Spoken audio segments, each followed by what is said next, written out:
I've always had an interest in military simulations. The more realistic, the better. And I think one of the best simulators out there is something not too many people even know exists, Command Modern Operations, which has its origins in an old board game which I think was called Harpoon, then became a computer game called Harpoon, which later was changed to Command Modern Air and Naval Operations, and now is simply known as Command Modern Operations. However, this is not your ordinary board game or simulator. It doesn't aim for pretty graphics. It doesn't put you in the seat of an aircraft or the captain's chair of a ship or submarine. It is very strategic in nature, and it's remarkable for its accuracy.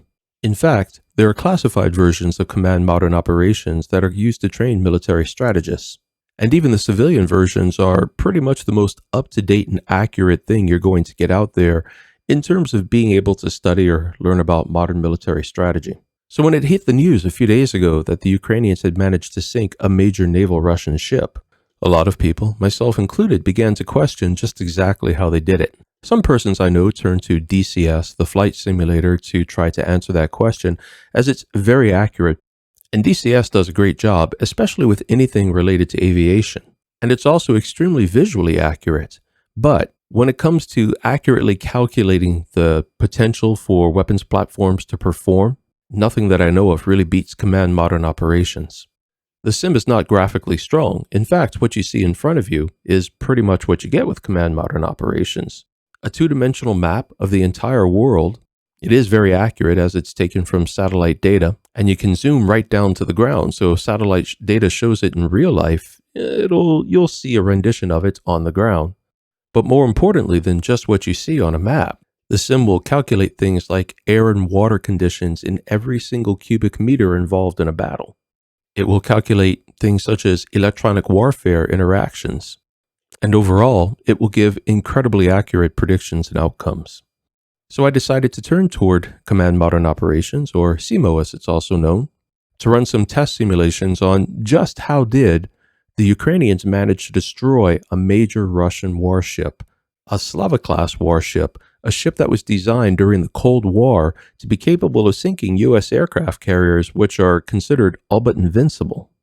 Well, both reality and the simulator show us that, in fact, nothing is invincible. And in fact, destroying the Slava-class ship was not all that difficult.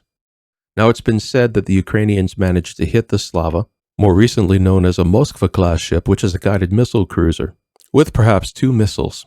Some persons testing this in simulation have attempted to hit it with 2 missiles and found that it is possible, at least in DCS, if weather conditions are high. However, the entire Russian military is pretty well versed in functioning in bad weather. They live a long way north and they're used to bad weather.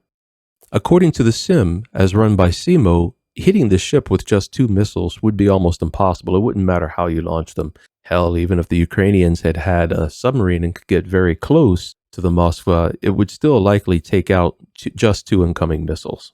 Let's take a look at why.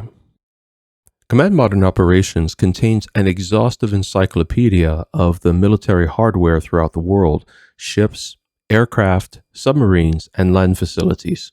And insofar as information is not classified, it is extremely accurate.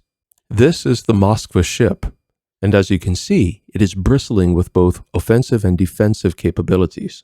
It carries 16 sandbox missiles, which are the missiles that are designed to attack and potentially destroy U.S. aircraft carriers. It carries a wide range of air-to-air missiles designed to take out incoming aircraft as well as the missiles they launch, and just as well, any attacking cruise missiles. Now, as you can see, this is a substantial ship, 186 meters long and 9,500 tons, what might be referred to as a capital ship.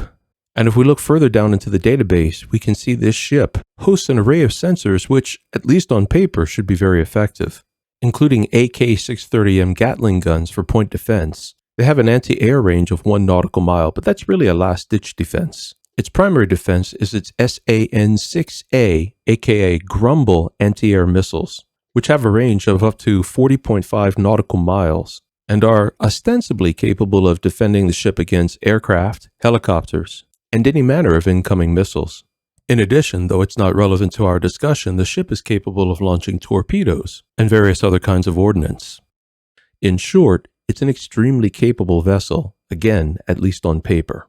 Now, what the Ukrainians used to take out this ship was the Neptune missile, which is supposedly based on the Russian Kh-35.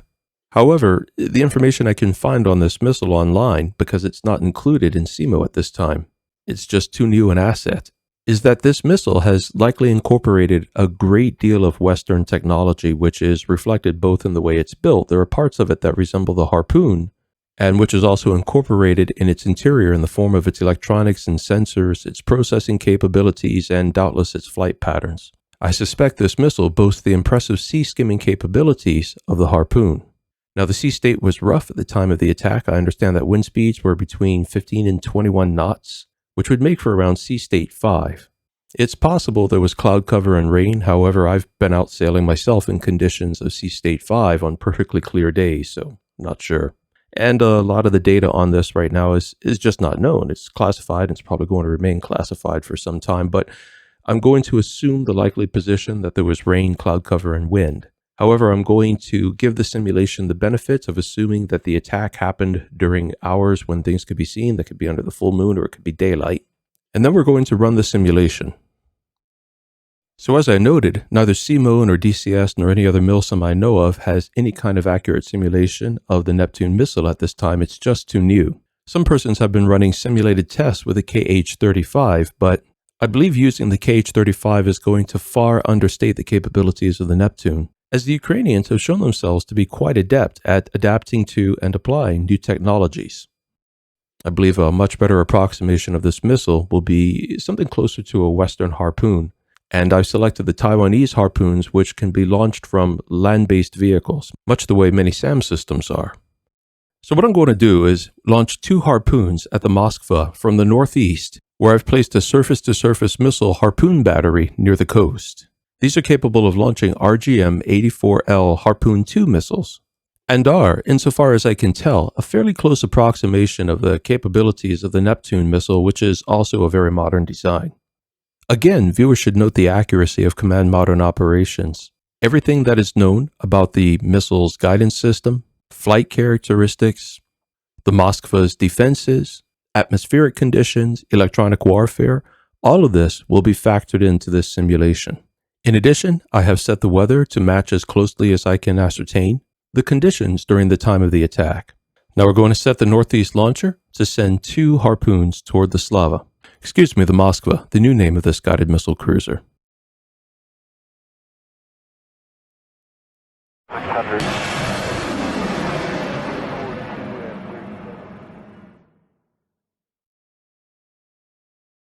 So I've used CMOS so long I sometimes forget that the map has to be interpreted for persons who are unfamiliar with it. The map uses joint NATO symbology, and the small square boxes to the north with the vertical line within them, those represent SSMs. The upward turned half circles represent friendly aircraft or various kinds of friendly missiles. And the square down at the bottom represents the Russian Contact, the guided missile cruiser. The dots at the center of the map, designated RP-86, simply represents a reference point. They are used to mark things such as contacts, possible contacts, and other points of interest. Now, the Moskva was basically a floating fortress, and as we noted earlier, it had a wide array of sensors as well as defensive and offensive weapons. The rings around the contact represent such things as surface and land sensors and weapon ranges. For simplicity's sake, we won't go into all of them right now. Just bear in mind that the yellow ring represents surface sensors, and an inner tan ring represents air-to-air weapon ranges. We can also speed things up as well as add a 3-dimensional view. Again, this won't be anywhere near the graphic quality of a flight simulator like DCS or other simulators. Rather, Command Modern Operations focuses on tactical realism, which is to say it makes a graphical representation a lower priority than tactical accuracy. It puts all of its computing power into accurately calculating every aspect of the weapons, the defense platforms, the weather, and everything else we talked about. But we can add to the picture a 3-dimensional view to help us understand what's going on, which you can now see on the lower left. Dead center is our Harpoon flight, and upper right is the Moskva coming into view. If you look at the God's Eye view map, you can see that our missile flight is just about to enter the range of the Moskva's air-to-air defenses. We can see the Moskva has just responded to those incoming Harpoons by launching Grumbles, which, again, at least on paper, are very capable anti-air missiles, and they have been likened in capability to the old Soviet Union's S-300 SAM systems. They are now known as the SA-10 Grumbles. In fact, one of that pair of grumbles is about to take out one of the harpoons. One survives, though, and remains incoming. The Moskva will deal with it simply by launching more grumbles.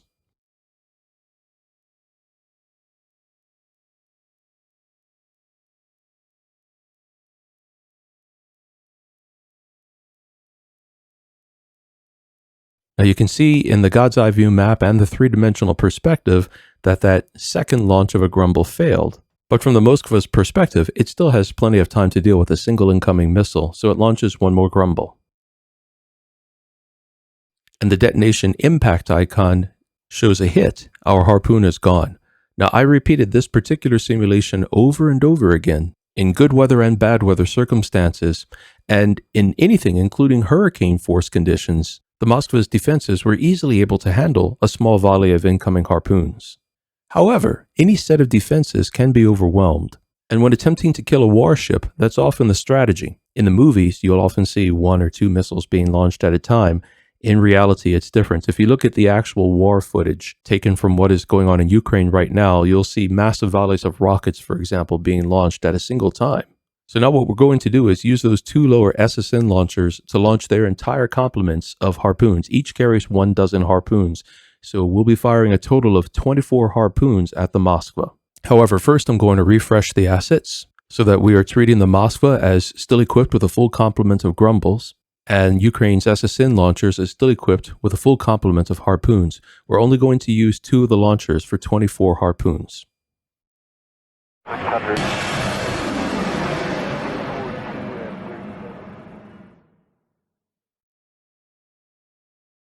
600.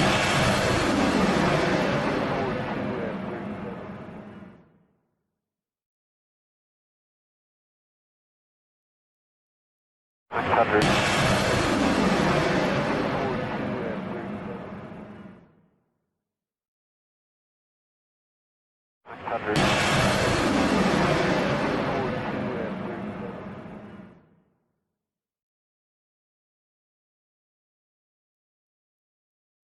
Now these harpoons have been bearing launched. In other words, they've been told to fly to a point out over the ocean, and at that point over the ocean, then to turn on their active radar. This makes them more detectable, but they are at that point able to lock on to whatever they might see out there. I've launched 2 dozen missiles, and I'll tell you right now, these 2 dozen missiles will succeed at getting through the Moskva's defenses. And I've just switched back to a God's Eye view where we can see both the Ukrainian and the Russian side. And I'm just going to reset the three-dimensional viewer, this time giving us a perspective of what's happening from the Moskva. While I'm doing that, I'll also tell you that I ran the simulation repeatedly, increasing missiles each time to see just how many missiles it would take. And for consistent success, it took about 2 dozen missiles. The Moskva would consistently shoot down as much as 10 to 16, and about half the time it would shoot down 16 to 20. To be 100% certain of success, it took 2 dozen missiles. All right, we've resumed time in the simulator so we can see the missiles tracking toward the Moskva. They're not quite in range of its air-to-air defenses yet. However, it knows they're coming, and it's beginning to launch Grumble surface-to-air missile defenses. As this plays out, I'll note that I think the much more interesting question than how it was that the Ukrainians managed to sink this ship is, how did they manage to find it? Something that NATO has long understood is, it's much more important to be able to find your target than have great big weapons. Thus, their weapons tend to be much more surgical, and they focus on sensor capabilities and electronic warfare. Because frankly, if you can't hit your target, the weapons are useless. It's only a guess, but I'm guessing the Ukrainians have pretty good coverage of their seas, perhaps by friendly civilian international vessels in the area that might be relaying information to them, and also very likely by drones. As a drone pilot myself, I can take something as simple as a DJI Mavic, and if I get up on slightly high ground and remove its range limitations, I can easily send that drone up several thousand feet and 10 miles out. If I'm willing to lose the drone, I could even send it out as much as 20 miles and get exact position data and high-definition visual telemetry the entire time. And that's just a cheap and expensive civilian drone. A more serious drone, especially a fixed-wing drone, could have much greater range and stay up in the air for hours. The simple truth is, cheap and affordable drones have changed the nature of warfare and will make it very, very difficult for large platforms like warships to function effectively anymore. We don't need submarines and heavy aircraft to track them down. The fact of the matter is, even a cheap civilian drone can have a kilo of C4 plastique attached to it. and selectively take out tanks. Even tank warfare might be a thing of the past. Now we can see the Moskva is launching a swarm of Grumble missiles at the incoming harpoons in an attempt to defend itself. But it doesn't manage to take out all of them, and these missiles carry a big punch. Only one has to hit to prospectively sink that ship, or at least take it out of the fight for months, perhaps years. And 2 or 3 is going to sink it. In the 3-dimensional map on the left, you can see the ship working hard to defend itself. It's also operating electronic warfare running jammers, which we can see in the right on the 2-dimensional map of the God's Eye view, where the harpoons mark that they have been jammed. Ballistic point defense manages to take out 2 or 3 more of the harpoons, but right there, the large yellow expanding sphere in the 3-dimensional map indicates the Moskva was just hit. One other harpoon made it through the Moskva's defenses, but it must have been jammed. It missed. But even that one direct hit from this missile carrying such a powerful warhead was enough to damage the Moskva, enough to sink her. We can see the ship's status on the right. In the mini database window on the right, below the image, we can see that one direct hit was enough to take out the Moskva's systems, create a substantial fire, and begin flooding. The hull isn't completely destroyed yet, but you can see in the status that the ship is sinking. It's possible she could be saved, but in this case, no. Over the next several hours of simulation time, the ship sank. In fact, even a single hit almost always sank the Moskva in the end. So that's how I think the Ukrainians did it. They simply overwhelmed its defenses. And if the Neptune missiles have the capabilities of a modern harpoon, it would only take 24 to accomplish a kill. It's possible the Ukrainians had something else going for them. Maybe they have some new stealth tech in their missiles. It's possible the weather was worse than the data I have indicates that it was at the time, and they were not able to see either with a Mark 1 eyeball or with their radars the incoming missiles. Heck, it's even possible the radar system or their computers were under repair. But I think the most likely scenario is the Ukrainians just managed to identify the location of the Moskva, calculated what they would need to be sure of putting it out of commission, and took that shot. Actual military experts will know better. I'm just a guy who likes milsims, and I'm taking what I know and I've learned from those sims, and am applying it to this situation. Thank you once again for joining me on Cerulean Skies, where we explore all things related to space sims, flight sims, and milsims. If you like this video or any of my others, please take a moment to like them, and there will be a lot more coming, so if you want to stay abreast, just pop on over to the right side of the screen and hit that subscribe button. It's much appreciated, and it always helps.